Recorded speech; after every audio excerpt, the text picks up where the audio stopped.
সাভার পৌরসভার ২ নম্বর word BNP এবং সহযোগী সংগঠন কর্তৃক আয়োজিত ঐতিহাসিক ৭ নভেম্বর জাতীয় বিপ্লব এবং সংহতি দিবস উপলক্ষে আলোচনা সভা অনুষ্ঠিত হয়েছে। সাভার নিজস্ব প্রতিনিধি মুজাহিদ খান কাউসারের প্রতিবেদনে থাকছে বিস্তারিত। শুক্রবার বিকালে অনুষ্ঠানে সভাপতিত্ব করেন ২ নম্বর ওয়ার্ড এর সাবেক কমিশনার এবং বর্তমান ২ নম্বর ওয়ার্ড বিএনপির সভাপতি আবু হোসেন মোল্লা।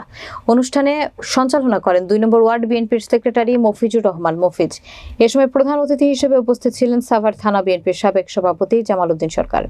বিশেষ অতিথি হিসেবে উপস্থিত ছিলেন ঢাকা জেলা বিএনপির সিনিয়র সহসভাপতি এবং সাভার পৌর বিএনপির সভাপতি শাহ মাইনুল হোসেন খান বিল্টু, সাভার উপজেলা পরিষদের সাবেক চেয়ারম্যান ও ঢাকা জেলা বিএনপির সাবেক সহসভাপতি কফিল উদ্দিন।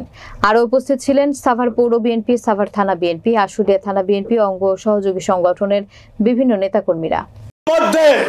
আমাদের নেতা জননেতা তারেক রহমান ঘোষণা দিয়েছেন, বিএনপি থেকে প্রেস লিস্ট দিয়েছেন যে বিএনপির নেতা আওয়ামী লীগ বা অন্য কোনো সংগঠনের লোক বিএনপিকে নেওয়া যাবে না। কেউ যদি নেন তার বিরুদ্ধে সাংগঠনিক ব্যবস্থা নেওয়া হবে। সর্বশেষে আরেকটি কথা বলে আমি আমার বক্তব্য শেষ করব। আপনারা অর্গানাইজ করেন নির্বাচনের সামনে। ইতিমধ্যে নির্বাচন কমিশন গঠিত হয়েছে। আগামীতে নির্বাচন আমাদের ভোটের মাধ্যমেই হবে। এই জন্য ভোটারের দ্বারে দ্বারে আমাদের যেতে হবে।